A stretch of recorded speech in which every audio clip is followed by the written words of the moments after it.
اللہ تبارک و تعالیٰ نے فرمایا اللہ کے نبی کو پتہ لگا، اللہ نے فرمایا کہ وَلِلَّهِ خَزَائِنُ السَّمَاوَاتِ وَالْأَرْضِ وَلَكِنَّ الْمُنَافِقِينَ لَا يَفْقَهُونَ. یہ بدبخت میرے نبی اور صحابہ پہ خرچ کر رہے ہیں، یہ پاگل نہیں جانتے کہ خزائن السماوات والارض تو میرے پاس ہے، میں اپنے نبی اور اپنے صحابہ کو نہیں دے سکتا، یہ ان کے خرچے میں زندہ ہے میرے نبی کے ساتھ.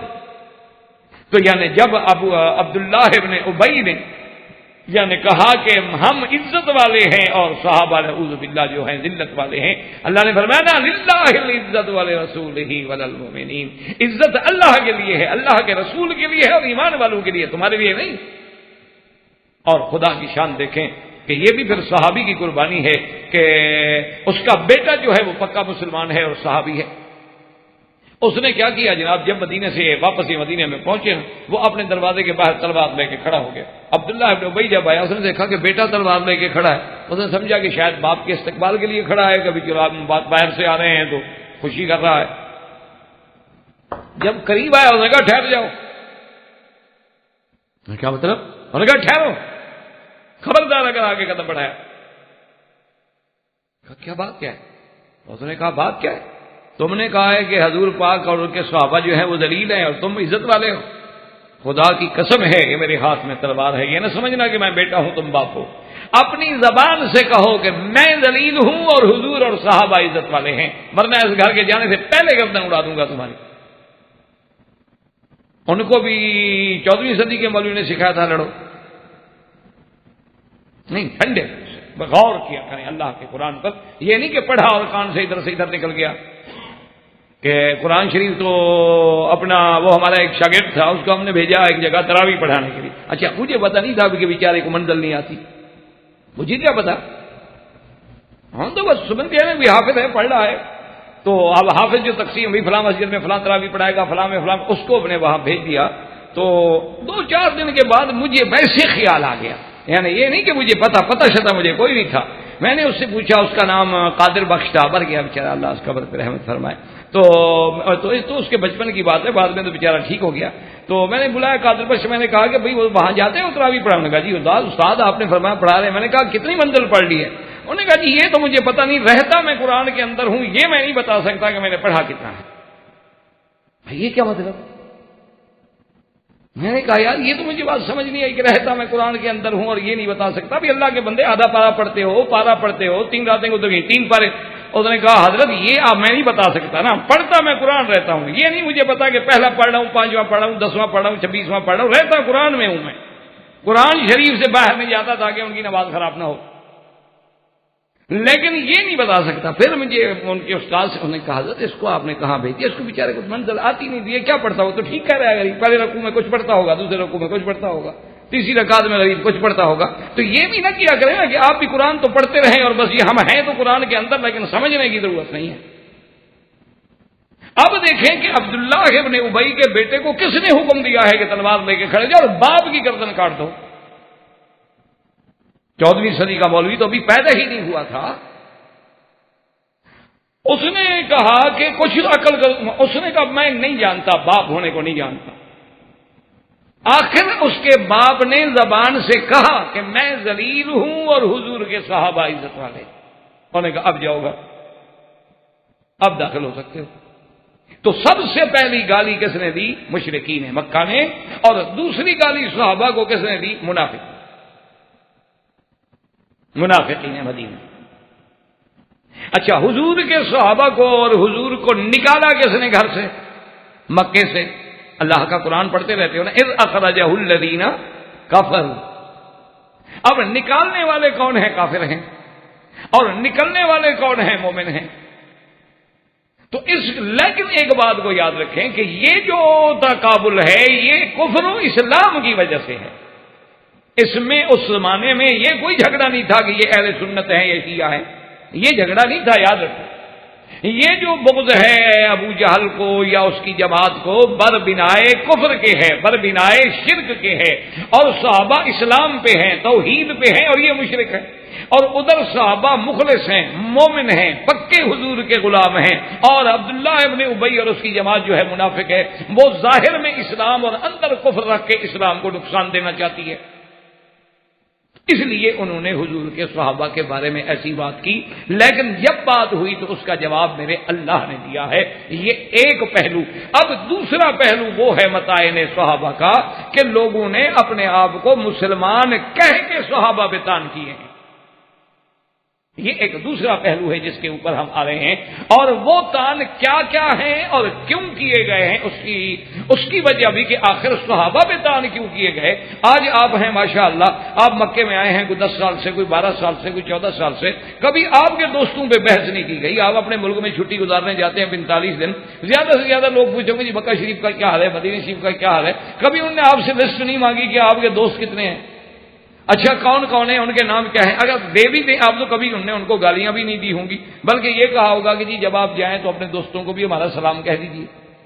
کیوں؟ وہ کہیں جی ہم نے تو دیکھا نہیں، ہم ان کے بارے میں کیا کہہ سکتے ہیں، زیادہ سے زیادہ یہی ہے کہ ہمارا سلام کہہ دیں۔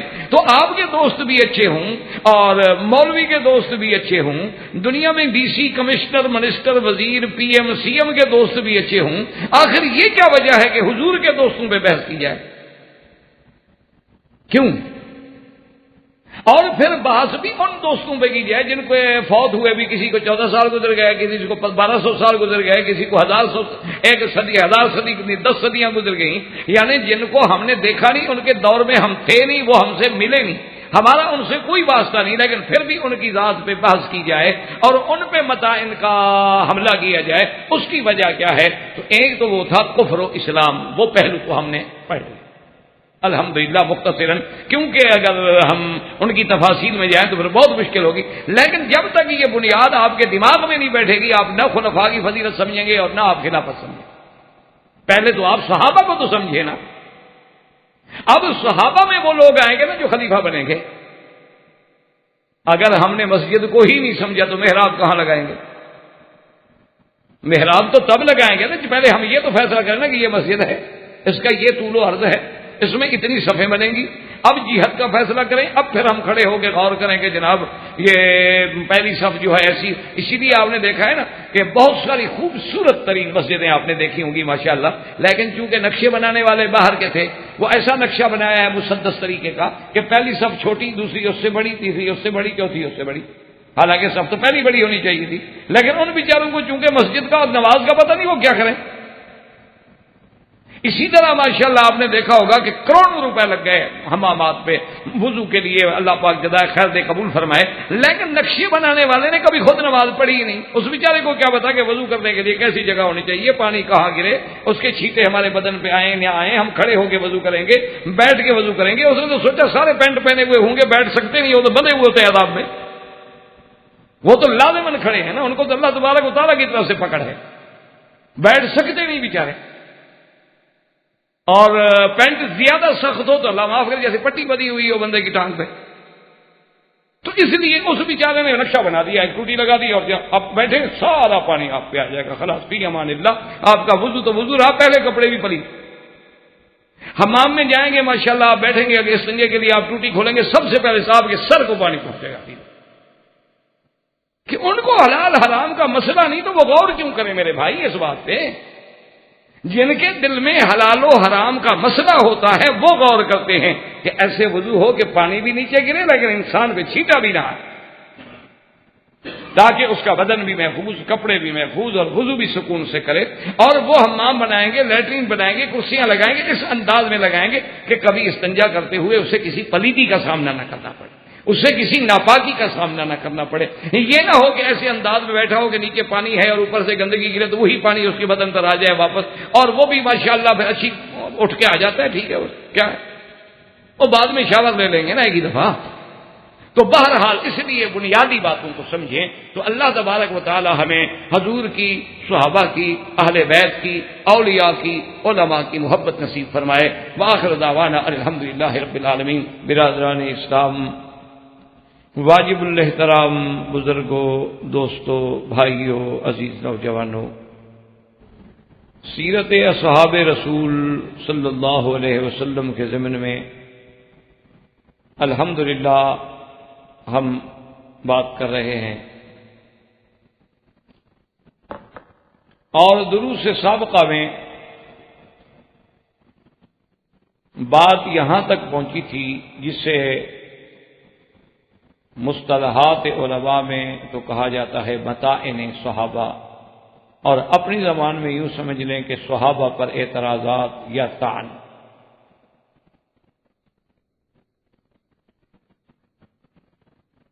اسی ضمن میں آپ کو یاد ہوگا میں نے عرض کیا تھا کہ سب سے اول تو صحابہ کی مخالفت جو ہے وہ مکہ مکرمہ کی زندگی میں مشرکین نے کی، حتیٰ کہ صحابہ پہ ظلم و ستم کے پہاڑ توڑے گئے، پھر ان کو ہجرت کرنی پڑی، اللہ کے رسول کے حکم سے انہوں نے حبشہ کی طرف ہجرت کی۔ پھر ان مظالم سے ان کو دوبارہ جو ہے مدینہ منورہ کی ہجرت کرنی پڑی، جس کے بارے میں اللہ کے قرآن نے بھی خود ذکر فرمایا ہے کہ بِأَنَّهُمْ أُخْرِجُوا مِنْ دِيَارِهِمْ وَأُوذُوا فِي سَبِيلِي، جن کو ان کے گھروں سے نکالا گیا اور اللہ کے راستے میں ان کو طرح طرح کی تکلیفیں پہنچائی۔ اب جب مدینہ منورہ میں پہنچے الحمدللہ، پھر وہ پہلے والے حالات تو نہ رہے، اللہ نے مدینہ منورہ میں اسلام کو عزت دی،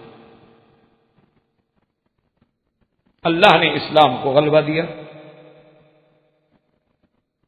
اور اب اللہ پاک نے اپنی رحمت سے مسلمانوں کے لیے مدینہ منورہ جو ہے وہ مستقر بنا دیا، ایک مرکز اسلام بن گیا، اور انصار مدینہ نے جو بڑے بڑے قبائل تھے اوس و خزرج، وہ بھی اسلام میں داخل ہو گئے۔ اب اللہ کی رحمت سے صحابہ کی عزت عظمت بڑھنی شروع ہوئی اور تکالیف کا دور کم۔ لیکن وہاں پر جو اعدائے دین اور اعدائے صحابہ پیدا ہوئے وہ کون تھے؟ وہ منافق، اور منافق بھی کیسے؟ اعتقادی منافق، یعنی جو کافروں سے بھی بدتر ہے۔ تو اس لیے میں نے عرض کیا تھا کہ سب سے پہلی گالی دی گئی وہ کس نے دی؟ کافروں نے۔ مکے سے نکالنے والے کون تھے؟ کافر۔ اللہ نے قرآن میں واضح کر دیا کہ حضور نے جب ہجرت کی اذ اخرجہ الذین کفروا، تو اب نکالنے والے جو ہیں وہ کافر ہیں اور نکلنے والے جو ہیں وہ ایمان والے ہیں۔ کیوں؟ اگر ایک ہوتے تو پھر نکلنے کی ضرورت ہی نہ ہوتی، پھر دو فریق ہی نہ بنتے۔ تو اب جب مدینہ منورہ کی زندگی میں اللہ نے کو صحابہ کو عزت دی، عظمت دی، تو یہاں پھر سب سے پہلی دشمنی کس نے شروع کی؟ منافقین نے۔ اور پہلی گالی جو مشرکین نے دی تھی وہ کیا تھا؟ آپ نے الحمدللہ درس سابق میں پڑھا تھا، انہوں نے کہا تھا نؤمن کما آمن السفہاء، یہ تو بے وقوف ہے۔ تو اس کا جواب اللہ نے عرش سے دیا تھا، الا انہم هم السفہاء، صحابہ کو بے وقوف کہنے والے خود بے عقل۔ اور دوسرا صحابہ کے خلاف جو سب ہوا یا گالی دی گئی وہ منافقین مدینہ، یہودیوں میں سے عبداللہ ابن ابی اور اس کی پارٹی نے، انہوں نے کہا کہ جب لوگ ہم مدینے چلے جائیں لا تنفقوا علی من عند رسول اللہ حتی ينفضوا، جو اللہ کے نبی کے ساتھ ہے وہ کون ہے؟ صحابہ۔ ان پہ اب خرچ نہ کرو، ان کی مدد نہ کرو، جب تم ان کا خرچ بند کر دو گے یہ بھاگ جائیں گے۔ یہ بنیادی غلطیاں ہیں اور جو آج تک بھی چلی آ رہی ہیں، یعنی آپ حیران ہوں گے کہ یہ بنیادی غلطیاں ہیں، لیکن آج تک بھی اللہ معاف فرمائے وہی ذہنیت ہے۔ آج بھی آپ دیکھیں کہ جب کسی اسلامی دین کے ادارے سے، کسی مدرسے سے، کسی دین کے مرکز سے مخالفت ہوگی تو آج بھی بڑا آدمی یہی کہے گا یہ چندہ دینا بند کر دو، یہ خود بخود اپنی موت مر جائیں گے، یہ ہمارے ٹکڑوں پہ پلنے والے لوگ ہیں، ہمارے چندوں پہ پلنے والے لوگ ہیں، کیا ہیں؟ لیکن یاد رکھیں نہ وہ ختم ہوئے تھے اور نہ یہ ختم ہوئے، یہ باتیں کہنے والے ضرور ختم ہو جائیں، اعتراض کرنے والے جو ہیں دین کے خلاف وہ ضرور ختم ہو جائیں۔ ان نشانیہ کا هو الابتر، اللہ نے نص میں فیصلہ کر دیا ہے کہ میرا محبوب تیرا دشمن جو ہے اس وہ مقتول نسل ہے، لاکھ اس کی اولاد اس کو پوچھے گا بھی کوئی۔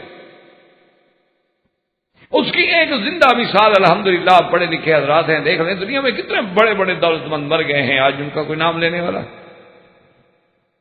بڑے بڑے لوگ مر گئے جو جن کے پاس بلین نہیں ٹریلین ڈالرز تھے، مر گئے، بس ختم ہو گئی بات. ان کے اپنی بیوی بچہ وہ بھی کوئی نام لے لے تو شاید لے لے، وہ بھی کبھی ان کا سال کے بعد کوئی برسی بنا کے ان کو یاد کر لے، مرنا. لیکن آپ ذرا ٹھنڈے دل سے سوچیں کہ پورے یعنی عالم اسلام میں ایک دن میں صحابہ کا کتنے لوگ نام لیتے ہوں.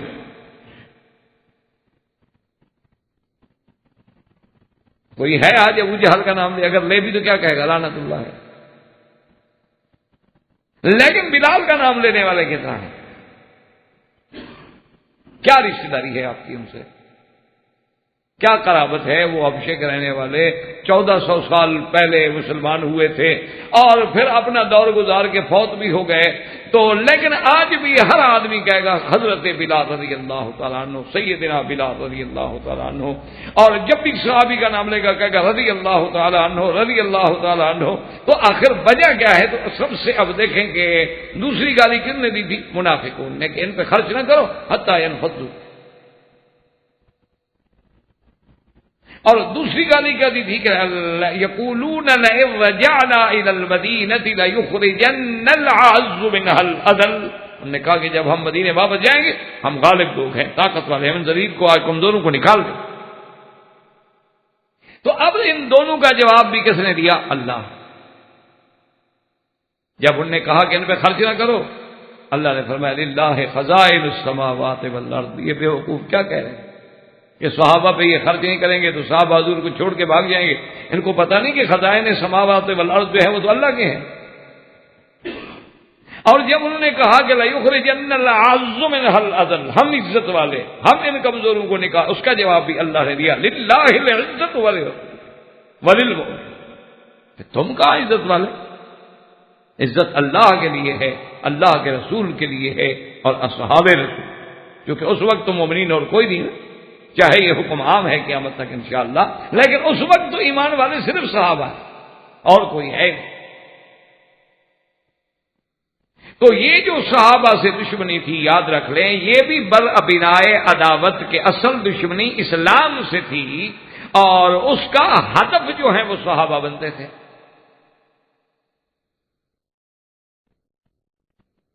یہ کفر کی مخالفت، اس کو اسی لیے میں نے کہا تھا کہ خلط مبحث نہ ہو، اس کو اپنے ذہن میں الگ بٹھا لیں، سوچ لیں، تاکہ باتیں جو ہیں ذہن میں بیٹھ جائیں. ہمارا مقصد یہ ہے کہ اللہ ہمیں عظمت صحابہ کی، اللہ ہمیں محبت صحابہ کی، احترام صحابہ کی توفیق دیں، اور اللہ ہم سے اپنی رضا کے مطابق ایسی بات کرائیں کہ جو کسی کی ہدایت کا ذریعہ بن جائے. اب اس کے بعد اگلا دور دیکھیں کہ پھر ایسا دور آ گیا کہ اللہ نے صحابہ کو اتنی عزت دی کہ اب جزیرہ عرب سارا کا سارا جو ہے وہ مسلمان ہو گیا. اور بنی نذیر، بنی قینقاع، بنی قریظہ، یہ جو یہودیوں کے بڑے بڑے قبائل تھے جو حضور کے زمانے میں ان کو بعض کو جلا وطن کر دیا گیا، بعض کو سزا دے دی گئی، اور یہ آ گئے خیبر. اور اس کے بعد پھر حضور صلی اللہ علیہ وسلم نے یہ بھی ارشاد فرمایا تھا کہ اخرج الیہود والنصارى عن جزیرۃ العرب، ان کو تو جزیرہ عرب سے نکال، صرف مکہ مدینے سے نہیں بلکہ ان کو تو جزیرہ عرب، جزیرہ اسلام سے نکال دو. اب جزیرہ عرب میں ایک دین رہے گا، دین اسلام. نہ اس میں کسی مشرک کے لیے کوئی عزت ہے اور نہ کسی یہودی کے لیے کوئی عزت.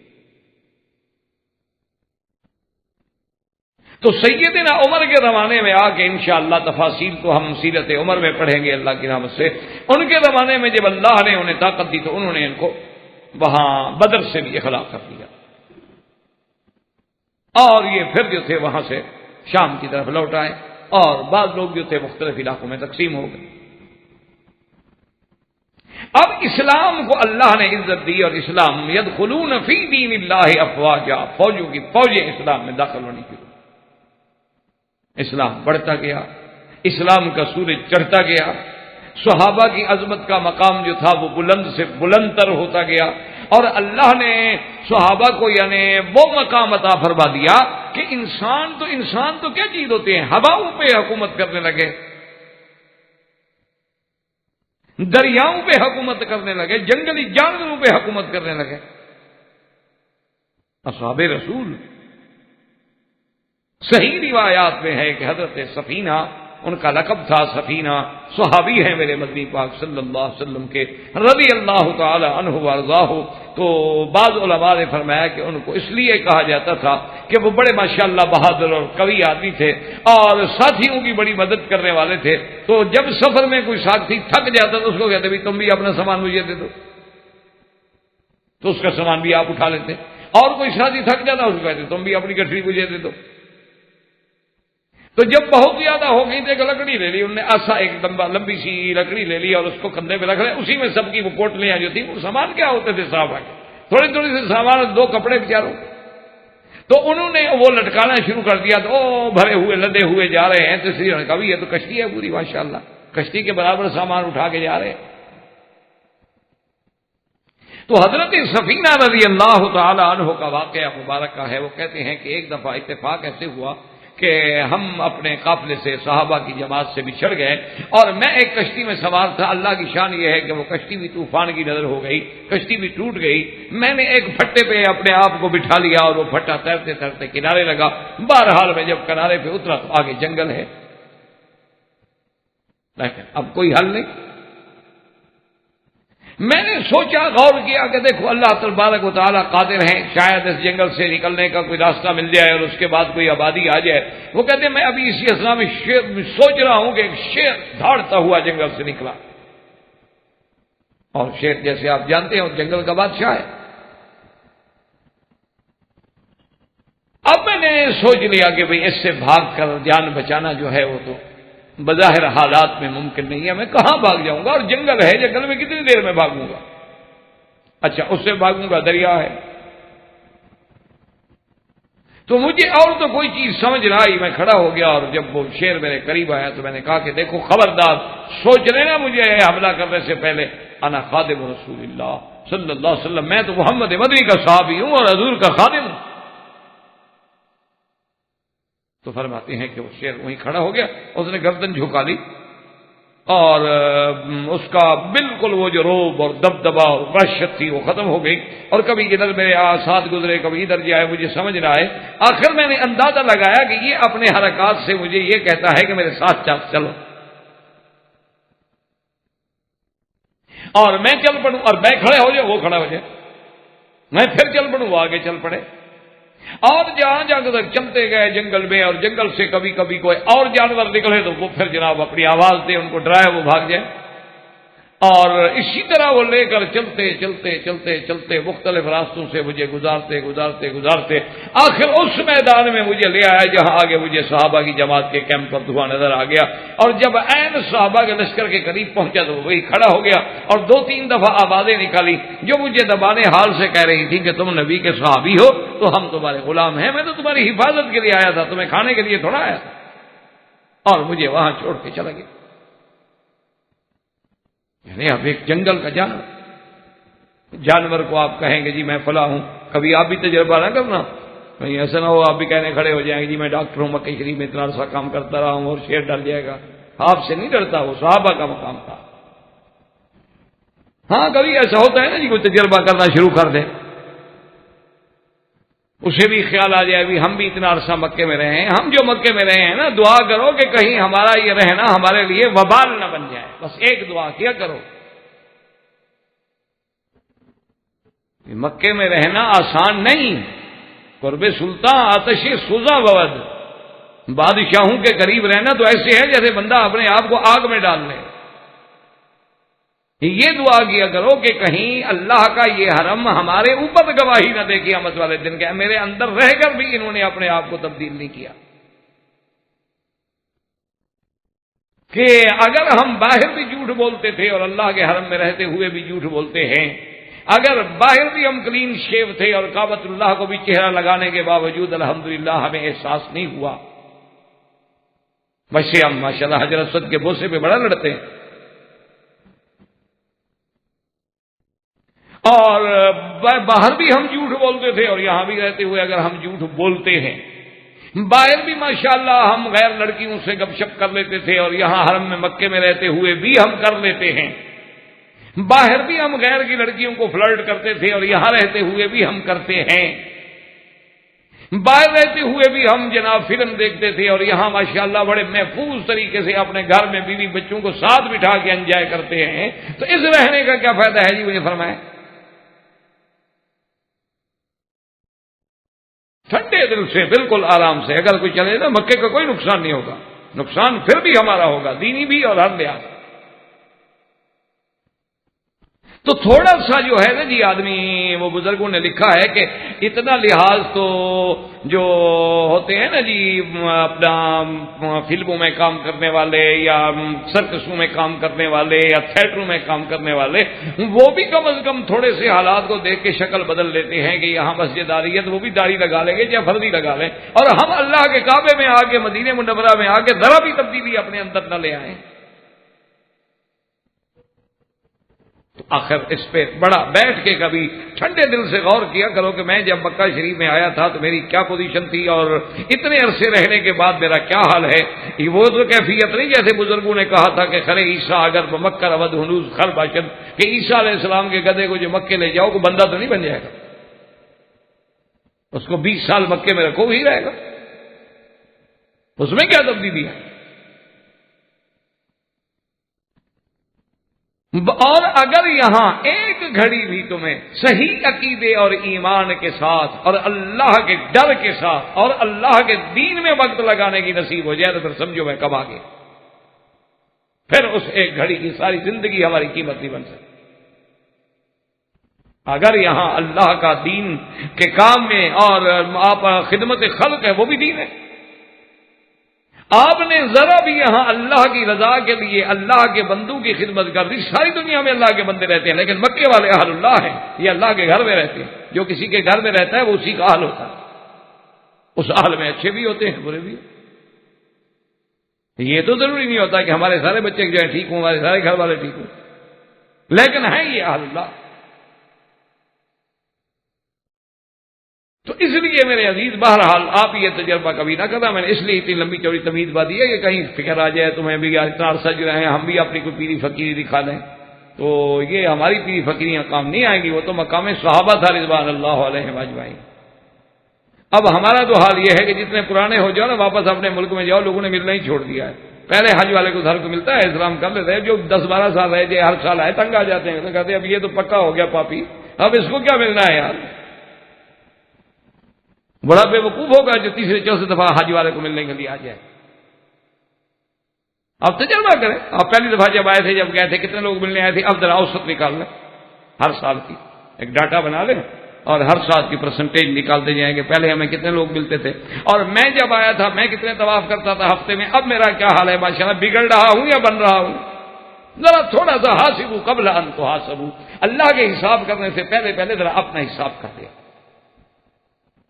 اور اللہ وہ حساب کا دن جو ہے وہ تو ہمیں دعا کریں ہم سب کو اور تمام مسلمانوں کو بغیر حساب کے ہی بخش دیں۔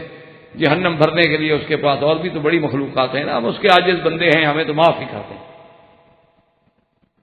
تو اب جناب سمجھیں کہ جنگل کا شیر ہے، لیکن اس پہ صحابی کا مقام۔ اسی طرح ایک دفعہ صحابہ کے ایک لشکر نے ایک جگہ جا کے پڑاؤ، جب پڑاؤ کیا تو اس علاقے کی آبادی کے لوگ جو تھے وہ کچھ بھاگتے ہوئے آئے، انہوں نے پوچھا کہ بھائی تم کون ہو تم بھائی؟ انہوں نے کہا صحابہ محمد صلی اللہ علیہ وسلم، ہم تو حضور کے صحابہ ہیں۔ انہوں نے کہا اللہ کے بندے، بہرحال جو تم جو بھی ہو، یہ ساتھ جو جنگل ہے انتہائی خطرناک ہے، اس میں تمام دنیا کے خطرناک اور موذی جانور ہیں، چیتے ہیں، بگیاڑ ہیں اور شیر ہیں، ہم تو عصر کے بعد یہاں سے نہیں گزرتے، اور تم یہاں رات گزارنے کی سوچ رہے ہو، مہربانی کر رہے یا تو یہاں سے دور چلے جاؤ اور یا مختلف جگہوں پہ آگ جلا کے بندوں کی ڈیوٹی لگاؤ اور پہرا لگاؤ تاکہ رات کو کوئی جانور تمہیں نقصان نہ پہنچائے۔ انہوں نے کہا آپ نے ہمیں بتا دیا ہے، جزاکم اللہ خیر، اللہ خوش رکھے، ہم تھکے ہوئے ہیں، ہم میں اتنی ہمت نہیں ہے۔ وہ چلے گئے تو ایک صحابی جو ان کے گورنر تھے، امیر تھے، وہ کھڑے ہو گئے اور انہوں نے کہا جنگل کے جانوروں سے کہ جنگل کے جانوروں تم بھی اللہ کی مخلوق اور ہم بھی اللہ کی مخلوق، لیکن نحن اصحاب محمد، ہم حضور کے صحابہ اور ہم تھکے ہوئے ہیں، ابھی ہم نے آرام کرنا ہے، خبردار جو ہمیں نقصان پہنچایا۔ صحابہ کہتے ہیں واللہ ہم نے اپنی آنکھوں سے دیکھا کہ شیر ہے، شیرنیاں ہیں، بگیاڑ ہیں، گیدڑ ہیں، اپنے بچوں کو بھی نکال کے جنگل سے بھاگ رہے ہیں کہ جنگل خالی کر دو، کہیں ایسا نہ ہو کہ رات کو پتہ کھڑکے اور صحابی کی نیند میں خلل آ جائے۔ اللہ کے نبی کے صحابہ، اب جنگل کے جانور وہ ڈر رہے ہیں. اور جانور کے علاوہ یعنی واقعات کتابوں میں سیر میں موجود ہیں کہ سیدنا عمر بیٹھے تھے، ایک آدمی نے کہا کہ جی وہ تو آگ آ گئی. انہوں نے کہا آگ آ گئی کیا مطلب؟ انہوں نے کہا حضرت تو آگ آ رہی ہے اور تو بالکل مدینے کے قریب آ گئی، وہ تو بالکل پہاڑوں کو اور ہر چیز کو لپیٹ میں لیتی ہوئی بڑھتی آ رہی. حضرت عمر دوڑے. اب بھی آپ کو جب اللہ مدینہ منورہ لے جائے انشاءاللہ تو ایئرپورٹ سے آگے اسی سڑک کو لے کر آگے چلے جائیں گے 10-20 کلومیٹر کے قریب، 10 کلومیٹر زیادہ سے زیادہ، تو آپ کو بالکل وہ سیاہ پہاڑ آگ سے جلے ہوئے وہ جگہ جو ہے بالکل واقعتاً محفوظ آج بھی موجود ہے، نظر آ جائے گی. حضرت عمر گئے، دیکھا تو آگ آ رہی ہے، ہاتھ میں ہنٹر تھا، غصے میں آ کے ہنٹر مارا اور کہا کہ تمہیں پتہ نہیں ہے کہ آگے حد ہے مدینہ الرسول کی، رک جاؤ بس وہیں آ. اس کے بعد آگے نہیں بڑھی. تو اب آگ پر بھی صحابہ کا اثر، دریاؤں کو خط لکھ دیے کہ چلو، دریاؤں پر اثر، ہواؤں پر اثر، جنگل کے جانوروں پر اثر، اور جہاں جہاں سے گزر جاتے ہیں اصحاب رسول اللہ اور جو بھی دیکھتا ہے وہ کہتا ہے یہ کون لوگ ہیں، یہ تو مخلوق ہم نے دیکھی ہی نہیں تھی. تو جب اللہ نے صحابہ کو اتنی عزت و عظمت و غلبہ دے دیا اور اس زمانے کے سپر پاور جو تھی وہ مٹ گئی، روم مٹ گیا، کیسر مٹ گیا، فارس مٹ گیا، اور صحابہ نے اپنے پاؤں کے نیچے روند ڈالی سب کی طاقتوں کو اور ہر جگہ اسلام پھیل گیا کہ بڑے بڑے بادشاہ جو ہیں وہ کھڑے کانپ رہے ہیں. اور صحابہ کا نام سن کے ایک دفعہ ایک بادشاہ کی دربار میں 2 صحابہ گئے اور وہ گئے بیچارے کے حال میں کہ پرانے سے کپڑے پہنے ہوئے ہیں اور ہاتھ میں ان کے تھے نیزے لوہا لکڑی کے آگے لوہا لگا ہوتا تھا، وہ دور سے پھینک کے مارا جاتا ہے. تو وہ جناب نیزے ان کے ہاتھ میں ہیں اور پرانے سے کپڑے ہیں اور مردک سی اونٹنیاں ہیں. وہاں جب پہنچے تو چونکہ قاصد تھے، قاصد کو بہرحال بادشاہ کے دربار میں جب لے گئے تو وہ اس طرح آرام سے چل رہے تھے جیسے یہ کارپٹ بچھا ہوا ہے نا، وہ تو انہوں نے اپنا نیزہ پکڑا ہوا تھا نا، وہ کارپٹ کو کاٹتا گیا. انہوں نے کہا یہ کون لوگ ہیں، یہ عجیب آدمی، ان کو یہ بھی نہیں پتا کہ قالین پہ کیسے چلا جاتا ہے. وہاں گئے اور دوسری جگہ کھڑے ہو گئے، السلام علیکم نتب الہدا. وہ حیران، بادشاہ پریشان، یہ کیسے لوگ ہیں، نہ فرشی سلام نہ عرشی سلام، یہ کیا ہے؟ ہمارے آگے تو آداب آداب ہوتے ہیں کہ جناب پہلے سجدہ کرو، جھکو، ہاتھ باندھو، گردنیں جھکاؤ، پھر بادشاہ کے سامنے کھڑے ہو کے بات کرو. یہ بڑے عجیب اجڑ لوگ ہیں. السلام علیکم نتب الہدا. انہوں نے کہا اچھا جی کیا کرنے آئے ہو بتاؤ. انہوں نے کہا جی ہم تو قاصد ہیں، بس ہماری 3 باتیں ہیں، سن لیں تو مہربان. انہوں نے کہا بتاؤ. انہوں نے کہا اسلم تسلم، اسلام لے آؤ، ہمارے بھائی ہو. انہوں نے کہا اچھا اسلام نہ لے آؤں پھر؟ انہوں نے کہا پھر یہ ہے کہ آپ ہمارے ساتھ معاہدہ کر لیں، ہمارے تابع ہو جائیں، ہم آپ کی حفاظت کریں گے، آپ ہمیں جزیہ دیں. انہوں نے کہا اچھا اگر ہم یہ بھی نہ کریں؟ انہوں نے کہا تو پھر تمہارے اور ہمارے درمیان تلوار فیصلہ کرے. پھر جب تم سلو بھی نہیں کرنا چاہتے ہو، مسلمان ہونا بھی نہیں چاہتے ہو، تو اپنے اسی کفر پر جمے رہنا چاہتے ہو، تو پھر آپ کے اور ہمارے درمیان میں تلوار فیصلہ کرے گی. بادشاہ کو غصہ آیا تو اس نے اپنے حاجب سے کہا کہ ایسا کرو کہ ایک ٹوکری میں مٹی بھر کے لے آؤ. مانا یہ تھا کہ ان کے منہ میں مٹی بھرو نکالو. بادشاہ ایسی حرکتیں تو نہیں کرتے. انہوں نے کہا مٹی کا ٹوکرا لے آؤ ان کو دے دو، جائیں ان کے منہ میں بھی مٹی، اور ان کے جس نے بھیجا ہے ان کا کمانڈر نے اس کو بھی یہ جا کے دے دیں کہ ہم تمہارے منہ میں مٹی ڈالتے. انہوں نے کہا اچھا. بولے آئے جی ٹوکرا. انہیں ٹوکرا دے دیا. جب صحابہ کو دیا انہوں نے کہا بسم اللہ الرحمن الرحیم اور بڑے آرام سے سر پہ رکھ لیا اور کہا الحمدللہ، اور بڑے خوش ہو گئے اور چہرے پہ بڑی رونق آ گئی. بادشاہ نے کہا عجیب آدمی، ہم ان کی بے عزتی کریں خوش ہو رہے ہیں. انہوں نے کہا عجیب آدمی کیوں خوش ہو رہے ہیں؟ اس نے کہا بادشاہ حکومت مٹی پہ کی جاتی ہے، تم نے اپنے ملک کی مٹی ہمیں اپنے ہاتھوں سے دی ہے، یہ دلیل ہے کہ ہم پہنچ رہے ہیں انشاءاللہ، کل ہماری انتظار کرنا، یہ ملک ہم فتح کریں. تم نے مٹی خود ہمارے سپرد کر دیا، اور کیا چاہیے باقی ہمیں؟ تم نے اپنا ملک تو خود ہمیں دے دیا. تو صحابہ کی جب یہ عظمت پھیلی تو اب سمجھیں کہ اصل وجہ کیا ہے آخر صحابہ کو گالی دینے کی، صحابہ کے شان میں تبرہ کرنے کی، صحابہ کو سب کرنے کی، صحابہ کی عظمتوں کو گھٹانے کی، ان پر مختلف ایسی نعوذ باللہ ایسی باتیں کہنے کی جن کا آپ اور ہم تصور بھی نہیں کر سکتے. اس کی وجہ کیا ہے؟ دیکھو نا آج کل جو شیعہ حضرات ہیں، ان میں تو 90% بیچارے جو ہیں جہالت کی وجہ سے پڑے ہوئے، ان کو حقائق کھلے ہی نہیں، وہ جانتے ہی نہیں۔ ایمان سے کہیں ٹھنڈے دل سے، بغیر کسی تعصب کے، آپ جب تک مکہ مکرمہ نہیں آئے تھے آپ توحید کے بارے میں کتنا جانتے تھے؟ آپ حضور کی رسالت کے بارے میں کتنا جانتے؟ جیسا جیسا کسی کا ماحول تھا اسی طرح وہ بندھا ہوا تھا۔ اگر وہاں کسی کو الحمدللہ واحد عالم کی صحبت نصیب آ گئی تو کم از کم وہ اپنے آپ کو سمجھتا تھا کہ اللہ کا شکر ہے میں شرک نہیں کرتا، ورنہ اگر وہ وہاں کسی اہل بدعت میں الجھ گیا ہے تو وہ وہی اور سو رہے ہیں اور ماشاءاللہ وہی قوالیاں ہو رہی ہیں اور جناب وہی قوالیوں میں وجد آ رہے ہیں اور وہی گانے میں خدا مل رہے ہیں، ورنہ اگر وہ وہاں کسی اہل بدعت میں الجھ گیا ہے تو وہ وہی اور سو رہے ہیں اور ماشاءاللہ وہی قوالیاں ہو رہی ہیں اور جناب وہی قوالیوں میں وجد آ رہے ہیں اور وہی گانے میں خدا مل رہے ہیں۔ وہ بیچارہ اسی ماحول کا شکار ہو جاتا ہے، وہ غریب کیا کرے، اس نے اور پڑھا۔ اچھا پھر جو ہمارے بچے ہیں تو جو کتاب ہم گھر میں جا کے رکھیں گے بچوں نے تو وہی اٹھا کے دیکھنی ہے نا۔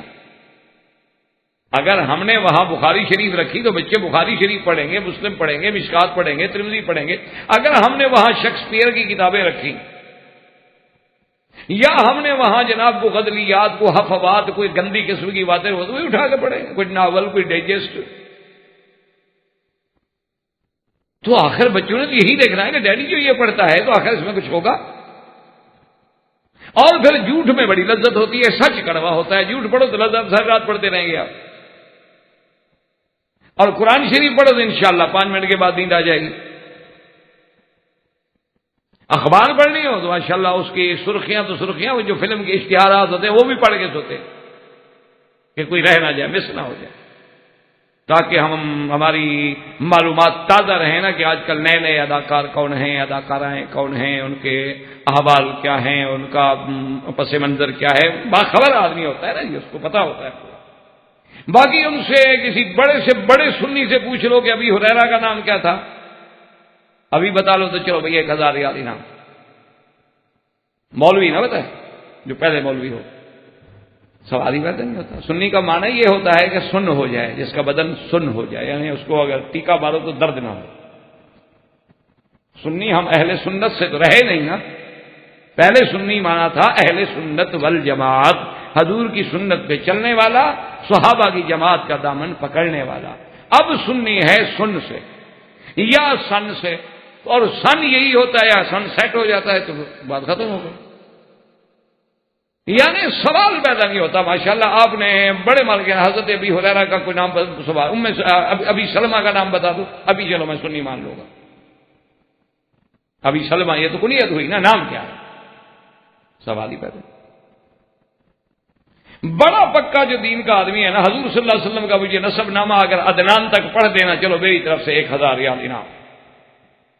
یعنی حضور صلی اللہ علیہ وسلم کا شجرہ نسب جو ہے کہ سیدنا محمد رسول اللہ محمد ابن عبداللہ ابن عبد المطلب ابن ہاشم ابن عبد مناف ابن قصی ابن کلاب ابن مرہ، اتنے تک تو میں نے پڑھ دیا، چلو عدنان تک آپ پڑھ دیں، 1000 ریال بطور خاص انعام، اور وہ بھی مولوی کی جیب سے، قیامت کی نشانی ہے۔ مولوی 1000 ریال نکالے جو لینے والے ہو، یہ علامات قیامت میں سے ہے نا کہ مولوی کسی کو دیتے۔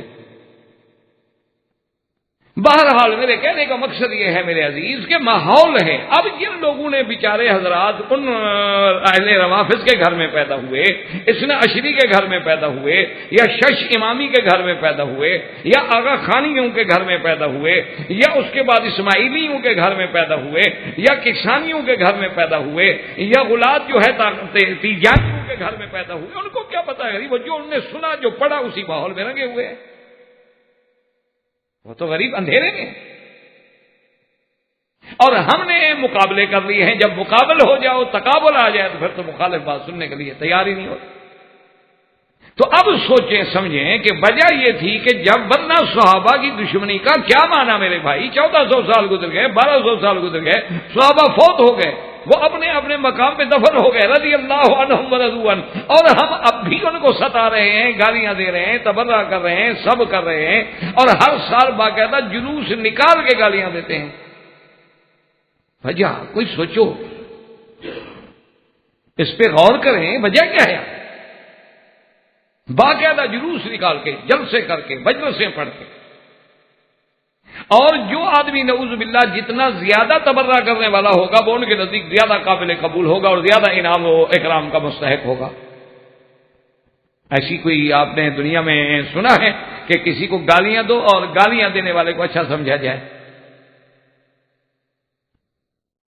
اس کی وجہ یہ ہے، بات کو سمجھو، کہ جب اسلام اتنا عظمت اوپر چلی گئی صحابہ کے دور میں، اور یہ ساری ترقی کب ہوئی؟ دور صحابہ میں، خلفائے راشدین کے زمانے میں، کہ تقریباً 44 لاکھ مربع میل پہ اسلام کا پرچم لہرا گیا،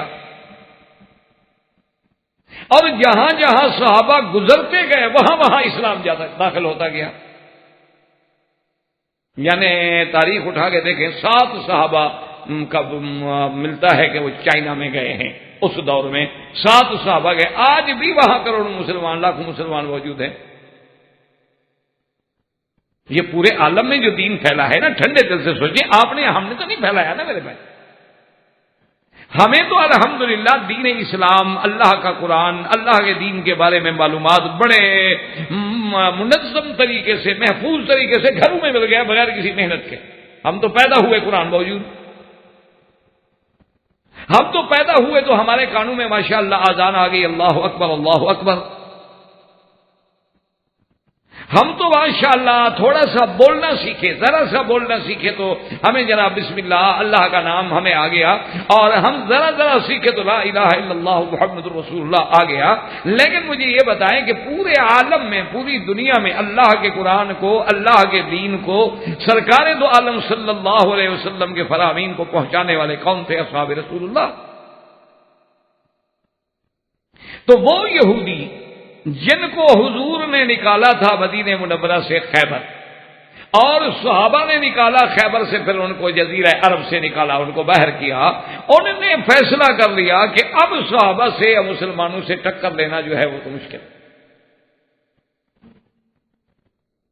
اب ان کے ساتھ ٹکرا کے مقابلے پہ جنگ نہیں کر سکتے ہم، تو اب ہم کیا کریں؟ انہوں نے کہا اب یہ کریں کہ ہم خود مسلمان ہو جائیں،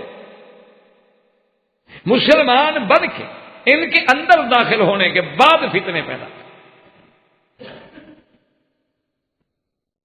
کیونکہ اب ان سے لڑائی مشکل، یہ تو شیر ڈرتے ہیں، جنگل ڈرتا ہے، ہوائیں ڈرتی ہیں، فضائیں ڈرتی ہیں، سمندر ڈرتے ہیں، اور اسی لیے اپنا اقبال کہتا تھا نا کہ دریائے دجلہ بھی پہچانتا ہے ہم کو،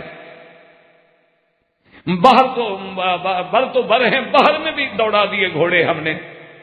یہ کیا تھا کہ بات کیا تھی کہ نہ روم و ایران سے دبے چند بے تربیت اونٹوں کے چرانے والے۔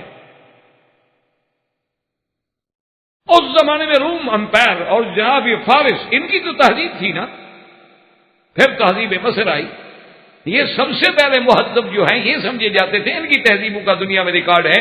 لیکن صحابہ نے تو جناب وہ بیچارے جنگل میں رہنے والے اور اونٹ چرانے والے، اونٹ کا دودھ پینے والے، اور روم و فارس کو لتاڑ کے رکھ دیا۔ تو اب دشمن نے ایک چال چلی، انہوں نے کہا اب ان سے مقابلہ نہیں ہو سکتا، اب ان کا مقابلہ کرنے کے لیے اور اس دین عربی اور دین مدنی کو نقصان پہنچانے کے لیے ایک ہی حل ہے کہ مسلمان بن کے ان کے اندر داخل ہو جاؤ، اور ان کو اعتماد میں لینے کے بعد پھر آہستہ آہستہ فتنے پیدا کرو۔ تو یہ وہ یہودی دماغ نے کام کیا۔ اسی لیے ایک انگریز بڑا آدمی ہے، اسکالر ہے، اس نے ایک کتاب لکھی جس کا مجھے انگریزی بھی تو پورا ابھی نام یاد نہیں آتا، تو ترجمہ اس کا بہرحال یہ تھا کہ یہ شیعیت یا رافضیت کیا ہے؟ دین عربی کے خلاف ایک اجمی سازش کا نام ہے۔ اس نے کہا کہ میں نے سارا مطالعہ کیا ہے، یہ تو بالکل ایک دین عربی کے خلاف ایک عجم کی سازش تھی کہ دین عربی کو کس طرح نقصان پہنچایا جائے۔ مسلمانوں کے اندر آ گئے، پھر وہ عبداللہ ابن سبا، حسن ابن سبا، پھر اس کے بعد وہ تحریکیں چلی، اور ان میں آنے کے بعد لوگ جو تھے انہوں نے پھر اندر آ کے، وہ تو اسی مقصد کے لیے آئے تھے نا، جو آدمی ایک ٹارگٹ لے کے آتا ہے وہ تو پھر اسی پہ کام کرتا ہے۔ ایک آدمی دیکھے نا جی اب یہاں آتا ہے، وہ دماغ میں سوچ کے آتا ہے یار اللہ کا شکر ہے، اللہ نے مجھے مکے اور مدینے کی نوکری کا ایک چانس دے دیا ہے، تو میں وہاں جا کے دین سیکھوں۔ تو اب اس کے دماغ میں یہ بات کیڑا پہلے سے موجود ہے یہاں آنے کے بعد انشاءاللہ وہ کبھی حرم جائے گا، کبھی قاری کے پاس جائے گا، کبھی مسجد میں جائے گا، کبھی کتاب اٹھائے گا، کبھی کسی سے مسئلہ پوچھے گا، کبھی وہ چیزیں لے کے آئے گا گھر میں، کتابی یا آڈیو ویڈیو، چونکہ آج کل تو سمیع بصری ہر قسم کی تعلیم آدمی حاصل کر سکتا ہے گھر میں بیٹھے ہوئے، یا وہ ویب سائٹ جو ہے انٹرنیٹ کی وہ بھی وہی پوچھے گا جن کا مذہب سے تعلق، ایک دماغ میں پہلے وہ ذہن لے کے آیا، اسی پہ وہ کام کرے. یہ ایک ذہن لے کے آئے تھے کہ ہم نے صحابہ کو توڑنا. اچھا، اور صحابہ کو توڑنے میں یا صحابہ کے گالی دینے میں بھی فائدہ کیا ہوگا؟ ایک بات کو سمجھیں کہ بھئی آخر صحابہ کی دشمنی جو انہوں نے شروع کر دی، تو اس کی وجہ یہ سمجھیں، ایک چونکہ یہ تفصیل تو پھر بہت ہی لمبی ہو جائے گی، ہم اس پہ تو پورے بھی نہیں اتر سکیں گے، لیکن مختصراً تاکہ آپ کے دماغ میں جب تک اصحاب رسول کا یہ سارا پس منظر نہیں آئے گا نا، تو اس وقت تک آپ کو پھر خلافت راشدہ سمجھنے کا یعنی صحیح ادراک نہیں. اس کی وجہ یہ ہے، یاد رکھو، کہ اب آپ کے خلاف خدا نہ خواستہ کسی کورٹ میں مقدمہ ہو تو آپ کا وکیل کیا کرتا ہے؟ وہ گواہوں پہ جرح کرتا ہے. آپ کے خلاف استغاثہ جو گواہ پیش کرے گا تو وہ کراس ایگزامینیشن میں ان پہ آگے جرح کرے گا. کیوں؟ کوشش کرے گا کہ کسی طرح گواہوں کو جھوٹا ثابت کرے، گواہوں کو توڑ دے. تو جب مقدمے کے گواہ جھوٹے ہو جائیں گے تو مقدمہ خود بخود ختم ہو جائے، کیونکہ مقدمے کی بنیاد ہے گواہوں کا. اور اگر گواہ ہی جھوٹے ثابت ہو جائیں تو مقدمہ کیا رہا جی؟ مقدمہ ختم ہو گیا. اب ذرا ٹھنڈے دل سے سوچیں کہ اس سارے مقدمہ اسلام کے گواہ کون ہیں؟ جب حضور نے کلمہ پڑھایا تو کون گواہ ہے؟ لا الہ الا اللہ محمد رسول اللہ، اس کا گواہ کون ہے؟ جب قرآن پاک اترا، حضور نے فرمایا جی پانی نہ ہو تیمم کر لو. تیمم کیسے کریں؟ گواہ کون ہے؟ صحابہ. اللہ کے نے حکم دیا اقیم الصلاۃ، حضور نماز قائم کرو، حضور نے نماز قائم فرمائی، صحابہ نے نماز پڑھی. اب نماز کے بارے میں گواہی دینے والا کون ہے؟ صحابی. زکوٰۃ کے مسئلے میں گواہی دینے والا کون ہے؟ صحابی. حضور کی معراج کی گواہی دینے والا کون ہے؟ صحابی. حضور کی ہجرت کی گواہی دینے والا کون ہے؟ صحابی. حضور کا غار ثور میں 3 راتیں گزارنے کی گواہی دینے والا کون ہے؟ صحابی. مدینہ منورہ میں پہنچنے کی گواہی دینے والا کون ہے؟ صحابی. اور اذان کی گواہی دینے والا کون ہے؟ صحابی. روزے کی گواہی دینے والا، حج، زکوٰۃ، عرفات، مینا، یعنی پورے دین اسلام کے الف سے لے کر یہ تک اللہ کا دین آیا میرے مدنی محمد مصطفیٰ پہ، لیکن اس کے گواہ کون ہیں؟ اصحاب رسول اللہ. تو جب گواہوں کو نعوذ باللہ ثابت کر دیا جائے کہ یہ جھوٹے تھے، یہ مرتد تھے، یہ تو مسلمان ہی نہیں تھے، یہ تو خصوص کے ساتھ اپنے مفادات کے لیے لگے ہوئے تھے، تو اسلام رہ گیا بس. جب صحابہ مجروح ہو گئے، جب گواہ مجروح ہو گئے، تو شان نزول تو بتانے والا تو صحابی ہے کہ بھئی یہ آیت کب اتری، کہاں اتری، کس حال میں اتری، کون بتائے گا؟ صحابی. اچھا جی مال غنیمت کے بارے میں کیا حکام ہے، کون بتائیں گے؟ صحابہ. اچھا جی بدر کا واقعہ جو پیش آیا تو حضور پاک کہاں تھے، آپ نے کیا کیا دعائیں فرمائیں، لڑائی کیسے لڑی گئی، کہاں حضور کھڑے تھے، کہاں دشمن کھڑے تھے، دشمنوں کے کتنے مارے گئے، حضور کو کتنی کامیابی ملی، کون بتائے گا؟ صحابی. احد کے بارے میں پوچھو گے تو کون بتائے گا؟ صحابی. حنین کے بارے میں پوچھو گے تو کون بتائے گا؟ صحابی. رجم کے بارے میں پوچھو گے تو کون بتائے گا؟ صحابی. حدود کے بارے میں پوچھو گے تو کون؟ تو جب صحابہ کو مجروح کر دیں گے تو دین اسلام خود بخود ختم ہو جائے. ورنہ اس طرح وہ پاگل نہیں ہو گئے کہ صحابہ کے دشمن ہو گئے، 1200 سال پہلے صحابہ بہت ہو گئے، وہ آج بھی معاف نہیں کرتے. حالانکہ جو آدمی مر گیا دشمنی تو ختم ہو گئی. کوئی عقل مند آدمی مرنے کے بعد کسی سے دشمنی کرتا ہے؟ ہر آدمی یہ کہے گا کہ بھائی دیکھو دشمن تھا، مر گیا، اب ہماری اس کی کیا دشمنی، جب زندہ تھا مخالفت تھی، دشمنی تھی، عداوتیں تھیں، مرنے کے بعد دشمنی کا کوئی تصور ہی نہیں ہوتا ہے. لیکن صحابہ کو ان کے وفات کے بعد بھی ہم نہیں بخش رہے. تو وجہ یہ ہے اصل کہ یہ اصل دشمنی صحابہ سے نہیں، اصل دشمنی اسلام سے ہے. اور اسلام کے شہود اول کون ہیں؟ وہ صحابہ ہیں. اسی لیے حضور نے فرمایا اللہ اللہ اصحابی، خبردار خبردار خیال رکھنا میرے صحابہ کے بارے میں، لا تتخذوہم من بعدی غرضا، میرے بعد ان کو نشانہ نہ بنا لینا، ہدف نہ بنا لینا۔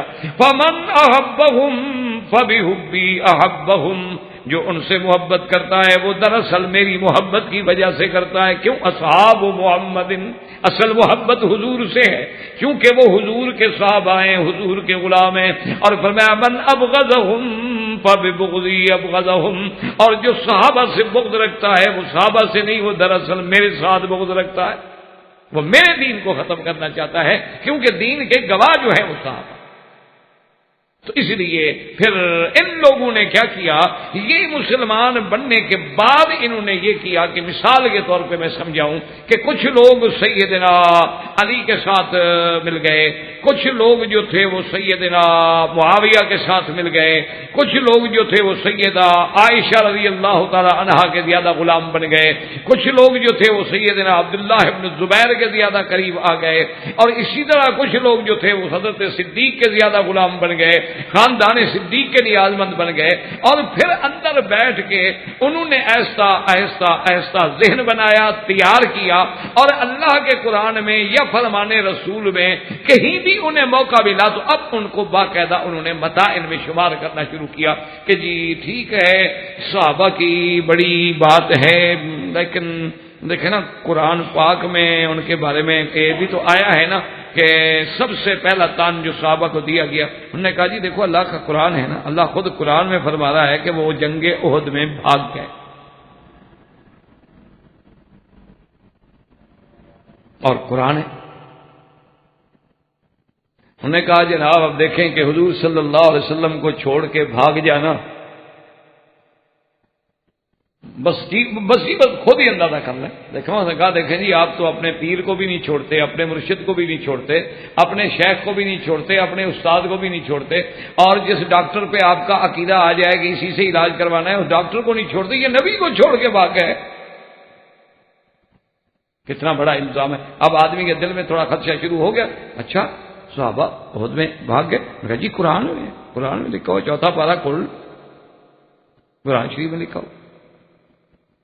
انہوں نے کہا دیکھیں جی برل ہم تو نیاز مند ہیں صحابہ کے، لیکن ہم دیکھیں ہمارا کیا دشمنی ہے، دیکھیں جی ہم نے ہم سے انہوں نے کیا چھینا ہے، چھوڑا تو انہوں نے حضور پاک کو تھا نا جی، ہمیں تو نہیں نقصان پہنچایا۔ اور لیکن وہ جناب یہ بہرحال ایک بات ہے کہ جب وہ نماز حضور کو چھوڑ دیں تو یار پھر تمہارے ساتھ کیا وفا کریں۔ اس طرح پھر ذہن بنایا جائے، اس طرح آدمی کا ذہن بنایا جاتا ہے۔ اب جناب آدمی کے ذہن میں کیڑا پڑنا شروع۔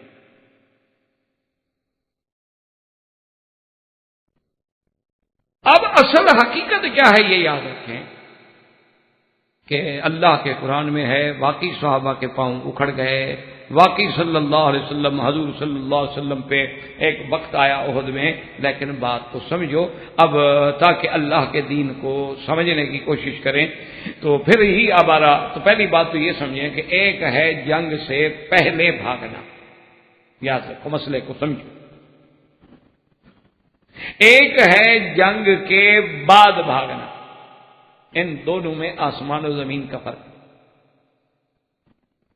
اور ایک بھاگنا ہے کہ دشمن کو پشت دکھا کے بھاگا جائے، تولی اس کو کہتے ہیں یوم الحرب، کہ حرب میں مسلمان جو ہے پشت دے کے بلا وجہ بھاگ جائے، یہ تو اتنا بڑا گناہ کبیرہ ہے جو بندے کو ہلاک و برباد کر دینے والا ہے۔ حضور نے فرمایا کہ 7 کبائر ہیں، 7 بڑے بڑے گناہ ہیں، سب الموبقات جو بندے کو ہلاک کر رہے ہیں، ان میں سب سے پہلے کیا ہے؟ الشرک باللہ، اللہ کے ساتھ شرک، اور قتل النفس، کسی کو ناحق قتل کرنا۔ اسی طرح حضور صلی اللہ علیہ وسلم نے فرمایا کہ اکل الربا، سود کا کھانا، اور تولی یوم الزحف، کی لڑائی کے دن پیٹھ دے کے بھاگنا، تو یہ تو کبائر میں ہے، موبقات میں ہے۔ اسی لیے تو وہ کہتے ہیں دیکھو جی احد میں جب صحابہ بھاگ گئے تو کبیرے کا ارتکاب کیا، جب کبیرے کا ارتکاب کیا تو من ارتکب الکبیرہ تھا، جو ارتکاب کبیرہ کرے وہ تو فاسق ہو گیا۔ اب سمجھیں بات کہ جنگ احد میں جب حضور صلی اللہ علیہ وسلم جانے لگے، ایک جماعت جو تھی اصل منافقین کی، عبداللہ ابن ابی کے ماننے والے، ان کے ساتھ تقریباً 400 کے قریب آدمی تھے۔ جب حضور جنگ کے لیے نکلے تو وہ یعنی پہلے بھی نہیں رکے، تاکہ حضور تو نکلے نا ایک دفعہ مکے سے مدینہ منورہ سے نکلے میدان کے لیے، راستے میں جا کے انہوں نے کہا جی ہم.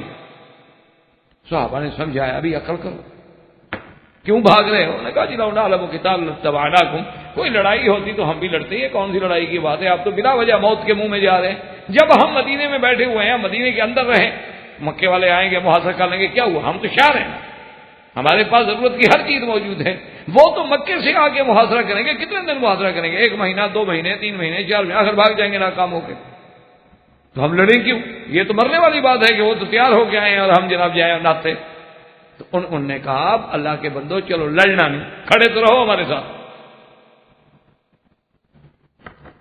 تاکہ کم از کم مسلمین کی جماعت جو ہے, سواد المسلمین جو ہے وہ تو زیادہ معلوم ہو. جیسے کہ ایک صحابی تھے نا حضور کے نبی نے, عبداللہ ابن ام مکتوم, تو وہ جناب جب جہاد پہ صحابہ جان لگے وہ بھی آ گئے, لاٹھی پکڑے, انہوں نے کہا مجھے بھی لے چلو. تو صحابہ نے امیر المومنین نے کہا, حضرت عمر کا زمانہ تھا, انہوں نے کہا عجیب بات ہے حضرت, آپ نابینا ہیں, آپ کو کہاں لے جائیں؟ آپ کو جو ہم لے جائیں جہاد کے لیے, آپ تو خود نابینا آدمی ہیں, آپ کیا کریں گے؟ انہوں نے فرمایا امیر المومنین اتنی تو مہربانی کرو نا, میں جو اگر مسلمانوں کے صف میں ایسے کھڑا ہوں گا تو دور سے جو کافر ہے اس کو تو پتہ نہیں ہے نا کہ میں اندھا ہوں. تو عدد تو بڑھا دیا نا میں نے مسلمانوں کا, ایک بندہ تو بڑا ہوں نا, تو میرے کھڑے ہونے میں فائدہ نہیں ہے. اور دوسری بات یہ ہے کہ یہاں صحابہ کا سامان رکھ دو کہ مجھے وہاں نگران بٹھا دو, بیٹھا رہوں گا, لڑوں گا تو نہیں, چلو بیٹھا تو رہوں گا نا, سامان کی حفاظت کروں گا. تیسرا یہ ہے کہ مجھے محمد مدنی کا جھنڈا دے دو اسلام کا, لے کے کھڑا رہوں گا, یہ تو نہیں لڑنا نا. اور گئے اور جھنڈا لے کے کھڑے رہے اسلام کا. صحابہ نے کہا کہ بھائی آپ لوگ چلے چلیں نہ لڑیں, لیکن ہماری جماعت کو تو نہ توڑے نا. اب 450 آدمی یکدم نکل جائے آپ سے تو باقی لوگوں کا بھی تو دل ٹوٹ جائے. انہوں نے کہا نہیں ہم تو نہیں جاتے. اصل میں ان کی تو یہودیوں سے سازش تھی, مشرکین سے سازش تھی, وہ چھوڑ گئے. یہ ہے منافقین کا فرار, یاد رکھیں. اور حضور صلی اللہ علیہ وسلم کے ساتھ جب جنگ ہوئی اور جن صحابہ کو حضور پاک صلی اللہ علیہ وسلم نے یہ حکم دیا تھا کہ آپ درے پہ کھڑے رہیں, ان بیچاروں سے اجتہادی خطا ہو گئی کہ مسلمانوں کو فتح ہو گئی ہے, اب ہمارا درے پہ کھڑا ہونا ضروری نہیں ہے. خالد بن الولید کو موقع ملا, حملہ ہوا, حضور کے دندان مبارک شہید ہو گئے, رخسار شہید ہو گیا, اور پورے عہد میں یہ بات مشرکین نے مشہور کر دی کہ قد مات محمد, قد مات محمد, حضور صلی اللہ علیہ وسلم فوت ہو. اب اس وقت اگر کسی کے پاؤں اکھڑ جائیں تو کیا خیال ہے وہ مجرم ہے؟ جس کو یہ پتہ لگے کہ اللہ کے نبی بھی شہید ہو گئے, مسلمان بھی ہم شکست کھا گئے. اب اگر ان حالات میں وہ بیچارہ بھاگا ہے تو اس کو تو تولی کوئی نہیں کہتا. اچھا, ان سب کے باوجود بھی دیکھیں کہ یہ سارا کچھ ہونے کے باوجود اللہ نے فیصلہ فرمایا وَلَقَدْ عَفَا اللَّهُ عَنْهُمْ, اللہ نے اسی آیات عہد میں یہ بھی فیصلہ کر دیا. اور اتنی خلا میں موقت کے بعد قسمیہ ہے, لام ابتدائیہ ہے, قد حرف تحقیق ہے. اللہ نے فرمایا میرا مدنی پکی بات ہے کہ میں نے ان صحابہ کی یہ جو ان سے لغزش ہوئی ہے, خطا اجتہادی ہوئی, یہ خطا بھی میں نے ان کی معاف کر دی ہے, یہ بھی خطا میں نے معاف کر. جب اللہ معاف کر دے ہے تو اس کے بعد کسی کو الزام دینے کا حق ہے؟ یعنی صحابہ سے ایک بات ہوئی, حالانکہ بات یاد رکھیں منافقین کا بھاگنا اور تھا, صحابہ کا پاؤں پھسل جانا یا صحابہ کا میدان جنگ میں رخ موڑنا جو ہے وہ اور تھا. ورنہ وہی صحابہ پھر حضور کے ساتھ ہیں, جبریل بھی ساتھ ہیں, اور پتہ ہے حضور سے احد سے لے کر خارج مدینہ تک آپ نے پھر کفار قریش کا تعاقب کیا اور باقاعدہ ابو سفیان کو للکار کے کہا کہ موعدکم بدر, چلو آئندہ سال جو ہے پھر ہم بدر میں لڑیں. تو پھر صحابہ ساتھ ہیں.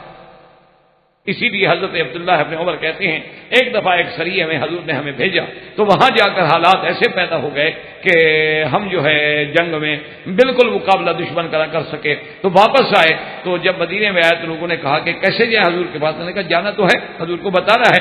تو ہم آئے حضور کے دروازے کے باہر کھڑے ہو گئے, ہم نے کہا نحن الفرارون, ہم وہ ہیں جو بھاگ آئے جنگ سے. حضور پاک اندر نے فرمایا نہیں انتم القرارون, تم بھاگ نہیں آئے, تم تو پھر مدد لینے کے لیے, کمک لینے کے لیے آئے ہو, میں تمہارے ساتھ ہوں, پھر حملہ کریں گے دشمن. تو دونوں کے بھاگنے میں فرق ہوتا. اسی لیے اللہ نے قرآن میں فرمایا ہے کہ اگر ایک ہے تولی کہ بھاگ جانا مسلمان کو نقصان دینے کے لیے، ایک ہے کہ دشمن کو چال دھوکہ دینے کے لیے پیچھے ہٹ رہے ہیں، ایک یہ ہے کہ آپ کمزور ہیں، آپ کہتے ہیں بھی ہم تو مارے جائیں گے، ہم پیچھے ہٹ جاتے ہیں لیکن پھر کمک لے کے ان پہ حملہ کریں گے، اللہ نے فرمایا وہ فرار نہیں ہوتا۔ اور اگر ایک منٹ کے لیے ہم مان بھی لیں تو جب اللہ نے معاف کر دیا تو پھر کسی کو اعتراض کرنے کا کیا حق، اور معاف بھی نفس قتیمے کے وَلَقَدْ عَفَا اللَّهُ عَنْهُمْ، محمد مصطفیٰ ہم نے ان سے درگزر کر۔ اچھا صرف معاف نہیں کیا، معاف کرنے کے بعد بھی کتنا بڑا مقام کتنا بڑا اعزاز دیا ہے۔ اللہ فرماتے ہیں وَشَاوِرْهُمْ فِي الْأَمْرِ فَإِذَا عَزَمْتَ فَتَوَكَّلْ عَلَى اللَّهِ۔ اللہ نے فرمایا میرا مدنی یہ تیرے پروانے، یہ مخلص، یہ سچے مومن جو ہیں، ان کی کسی غلطی سے اتنا ناراض نہ ہو جانا، آج کے بعد بھی جو کام کرنا ہو ان سے مشورہ کر کے کرنا ہے، ان کی رائے لینی ہے آپ نے۔ حالانکہ اللہ کے نبی کو کیا ضرورت ہے، اللہ کا دوائی تعلق ہے، نبی کا تعلق دوائی سے، جبریل بھیج دے بتا دیں، لیکن ان صحابہ کی عظمت اتنی بڑھانی مقصود ہے کہ فرمایا فَشَاوِرْهُمْ فِي الْأَمْرِ فَإِذَا عَزَمْتَ فَتَوَكَّلْ عَلَى اللَّهِ۔ ان کے مشورے کے بعد جب بات طے ہو جائے، جب کسی چیز کا ارادہ کر لیں تو پھر اللہ پہ توکل کریں کہ مدد کرنے والی جو ہے وہ اللہ تبارک و تعالیٰ کی ذات ہے۔ اور اسی عہد میں دیکھیں جی کہ جب ابو سفیان للکار رہا ہے، ابو سفیان کھڑے ہو کے کہتا ہے کہ لَنَا الْعُزَّىٰ وَلَا عُزَّىٰ لَكُمْ، کہ آج ہمارا خدا عزا غالب آ گیا، آج ہم غالب آ گئے، تمہیں عزت نہیں ملی۔ حضور حضرت عمر ساتھ کھڑے ہیں، حضور کو پوچھتے ہیں کہ یا رسول اللہ میں جواب دوں؟ فرمایا کہ ہاں جواب دو، اللہ مولانا ولا مولا لکم، کہ اللہ ہمارا متولی۔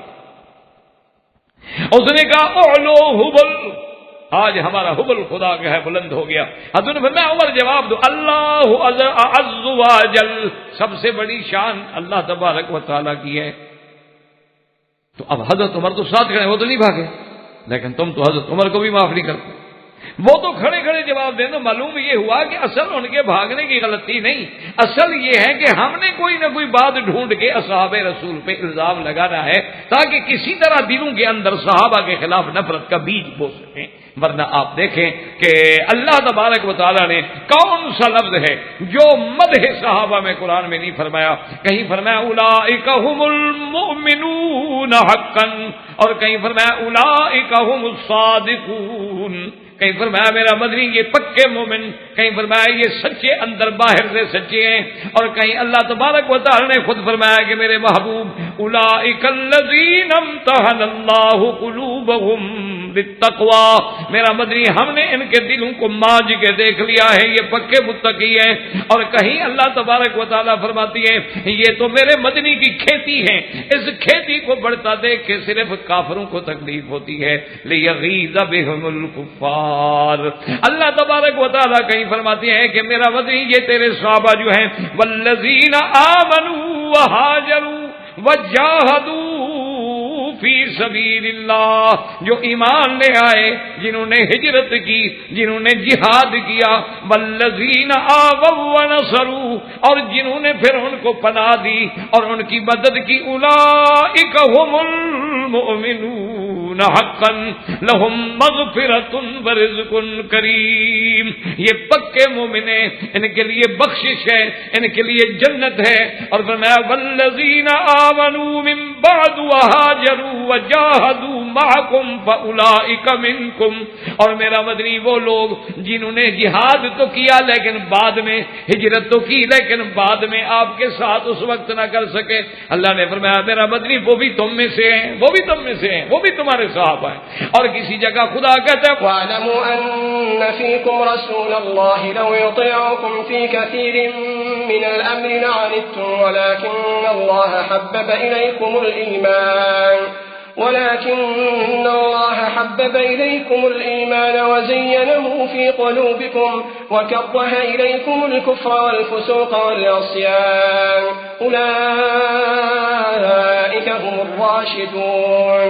اللہ نے فرمایا میرا مدنی تیرے صحابہ کے دل میں ایمان کی محبت میں نے ڈال دی ہے اور ایمان کو مزین کر دیا ہے اور ان کے دلوں میں کفر کو، فسق کو، نافرمانی کو میں نے دور کر دیا ہے اللہ تبارک و تعالیٰ کی۔ اور میرا مدنی فرماتی ہے کہ میرے صحابہ ستاروں کی مانند ہیں، اور میرے مدنی فرماتے ہیں انا امنۃ بامتی، فرمایا جب تک میں ہوں تو امت کے لیے امان ہوں، اور جب میرے صحابہ ہوں گے تو امت کے لیے امان ہوں گے۔ اور حضور نے فرمایا کہ میرا صحابی جہاں بھی ہوگا قائدہم یوم القیامت، وہ اپنی اپنی جماعت کی قیادت کرنے والا ہوگا۔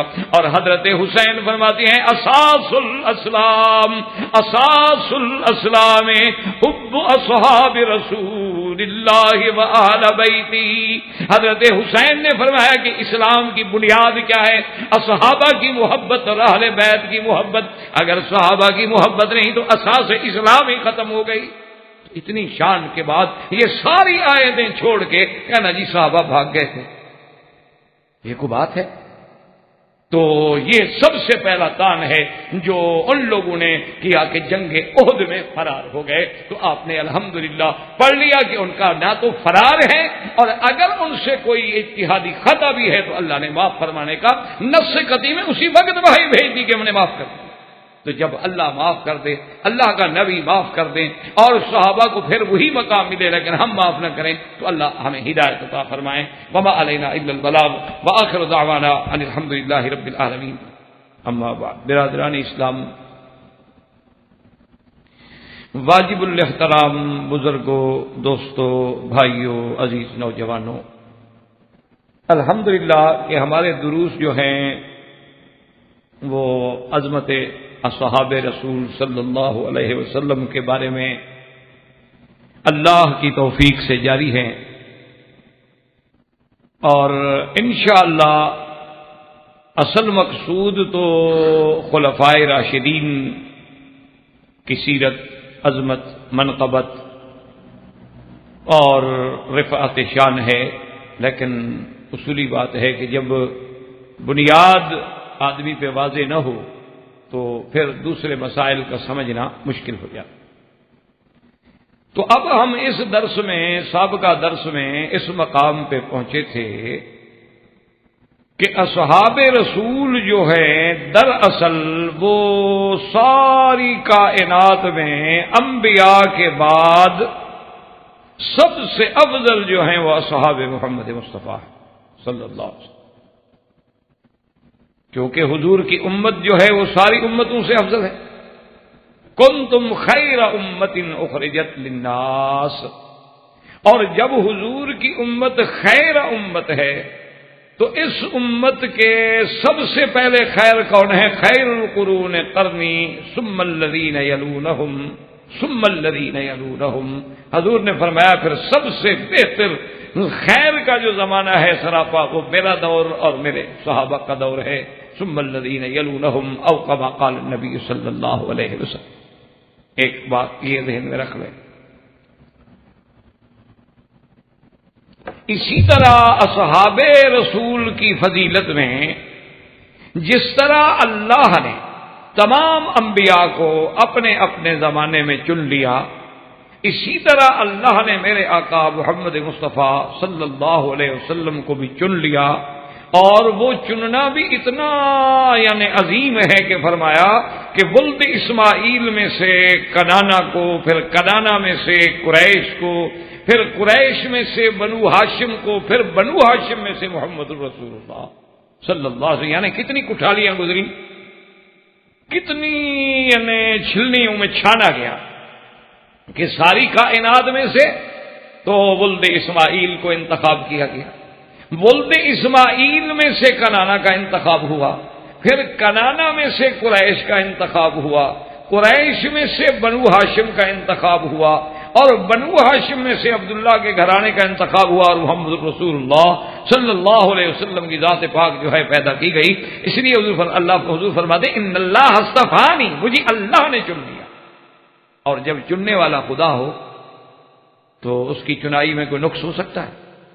کیوں؟ اگر ہم کوئی چیز چنیں گے تو ہو سکتا ہے غلط ہو سکتا ہے ہم نے ایک مثلاً یہ ایک ڈبہ خریدا ہے، ہم نے اس کا ظاہری دیکھا ہو لیکن باطن نہ دیکھا ہو، ہم نے اس کا بظاہر رومال بھی دیکھا ہو لیکن یہ نہ ہمیں پتا ہو کہ یہ کتنی پلائی کا ہے، کیسے ہے، اور یہ جب ہم نکالیں گے تو بالکل علیحدہ علیحدہ نکلتا ہے یا جڑے ہوئے تو نہیں ہوتے، خراب تو نہیں ہو جاتا، استعمال کے بعد اس کی کیا کیفیت ہے، اس میں کھردرا پن تو نہیں ہے، اس میں نفاست ہے، یہ سارے کوئی نہ کوئی نقص رہ جائے گا، لیکن جب اللہ چننے والا ہو جو ہر نقص سے پاک ہے، جو منزہ ہے سائر صفات نقصان سے، تو اس لیے فرمایا کہ اللہ نے مجھے چن لیا۔ اب اس کے بعد جو ہمارا موضوع ہے، پھر اللہ نے حضور نے فرمایا کہ ثم اختار علی اصحابی، پھر اللہ نے میرے لیے میرے جو صحابہ بنائے نا، یہ بھی اللہ نے چن لیے کہ ان کو میرے صحابی بنائے، ان کو میرا دوست بنائے، اور فرمایا پھر میرے صحابہ میں سے پھر چن لیا، بعض کو میرا رشتہ دار بنا دیا، بعض کو میرا انصار بنا دیا، بعض کو میرا دوست بنا دیا۔ تو یہ سارا چناؤ جو ہے اللہ تبارک و تعالیٰ کی طرف سے ہے۔ تو خیر امت میں خیر جماعت، اور افضل جماعت جو ہے وہ اصحاب رسول اللہ صلی اللہ علیہ وسلم کی ہے، اور اسی پہ الحمدللہ دروس سابقہ میں آپ سن چکے ہیں کہ قرآن مقدس نے ان کے لیے کوئی ایسا لفظ نہیں مدح و ثنا کا جو اللہ نے حضور کے اصحاب کے لیے نہ استعمال فرمایا ہو۔ کہیں ان کے بارے میں آیا یا مومن ہیں، کہیں فرمایا مومنون حقا ہیں، کہیں فرمایا صادقون ہیں، کہیں فرمایا مفلحون ہیں، کہیں فرمایا یہ عباد الرحمان ہیں، کہیں فرمایا یہ میرے مدنی کے ساتھی ہیں، کہیں فرمایا یہ محمد مدنی کے سابقون اولون مہاجرین و انصار میں ہیں، کہیں فرمایا ان سے میں راضی ہو گیا، کہیں فرمایا یہ مجھ سے راضی ہو گئے، کہیں فرمایا ان کے لیے میں نے ایسے باغ تیار کر رکھے ہیں جن کے نیچے نہریں بہتی ہیں۔ یعنی کوئی ایک وصف ہے جو اللہ نے قرآن میں صحابہ کی بیان نہ کی۔ یہ سارے الحمدللہ دروس آپ سن چکے۔ اب اس کے بعد بات یہ تھی کہ پھر صحابہ کے ساتھ دشمنی کی کیا وجہ ہے؟ تو اس کا میں نے عرض کیا تھا کہ اس کے دو حالات ہیں۔ ایک تو وہ دشمنی ہے جو کفار و مشرکین نے کی، اسی لیے میں نے عرض کیا تھا کہ تھوڑا سا ذہن میں رکھتے جائیں گے انشاءاللہ ثم انشاءاللہ، کیونکہ یہ صحابہ کا مقام کوئی ایسا چھوٹا مقام نہیں ہے۔ حضرت حسین رضی اللہ تعالی عنہ یعنی نواسہ رسول پاک اور ابن علی ابن سیدہ فاطمہ الزہرا سے کسی نے پوچھا کہ اصحاب رسول کے بارے میں حضرت حسین آپ کیا فرماتے ہیں؟ تو آپ نے فرمایا حب اساس الاسلام حب اصحابہ و اہل بیتہ، فرمایا اسلام کی بنیاد اگر ڈھونڈو نا تو صحابہ کی محبت و اہل بیت کی محبت میں ہے، اگر صحابہ کی محبت نہیں تو گویا اسلام کی بنیاد ہی ختم ہو۔ یہ حضرت حسین رضی اللہ تعالیٰ عنہ کا فرمان۔